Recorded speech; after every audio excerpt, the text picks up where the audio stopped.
before the break, we were saying that you at 18, I believe. 18. You got pregnant, and single mother. So share that with me. Well, at 18, I got pregnant, and I knew from the way my mom raised me, I knew that this child, I was having this child. There was no ands, ifs, or buts about it. This child was going to be mine. It was a gift from God, and no matter what it took, I was gonna do this and try and do it the right way. And the Holy Spirit's been with me the whole time, helping me with Chris.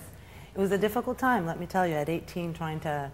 How did you manage that? How did I managed it through the grace of God, with His help, with the help of Jesus Christ, relying on that, always knowing that no matter what, I was going to be okay because Jesus had me in His hands. He had me in His arms.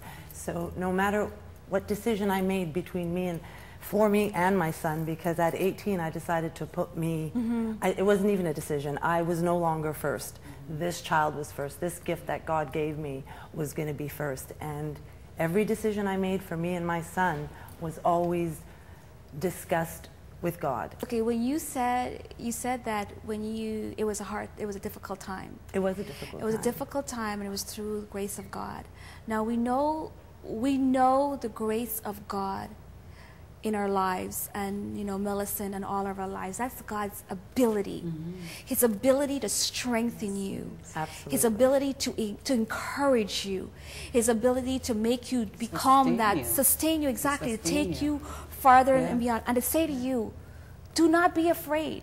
You can handle this.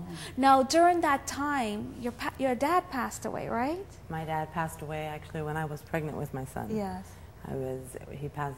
So that, of course, made it even more difficult, trying to deal with that and your whole family. Yes. I made a decision to leave and move out of the country with my son, and then I moved back here. So how were you able to? Like I know I'm sticking on the single part of it, single mother, because of a lot of single mothers out there.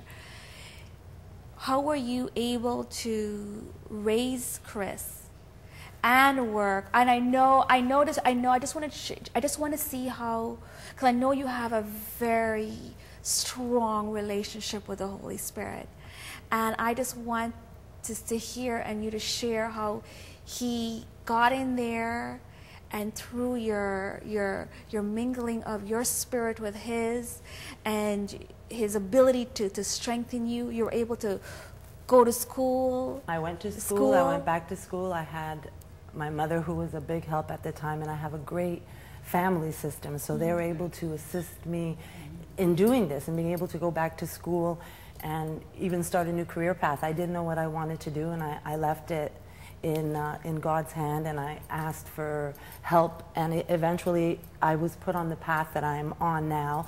And I mean, that helped me. And that path is great, because now you're married. Now I'm married. You're married, and you've got a beautiful 6-year-old little girl. Almost 6. That's not age her yet. That's not age her. Yes. Keep her still young and adorable. Exactly. I have a 5-year-old and a 23-year-old. Yes, it's an interesting way to juggle both of them, and I do it every day through speaking with Jesus, asking the Holy Spirit for His help. And I have an amazing man in my life, and I know that today, and without his support, it would never happen. Yeah. You do need that. We do it together, and we talk through things together, and it works out. It just works, and you have to leave it in God's hand. You have to trust. Trust is so big. Yeah. You just have to know you are going to be okay. Yes.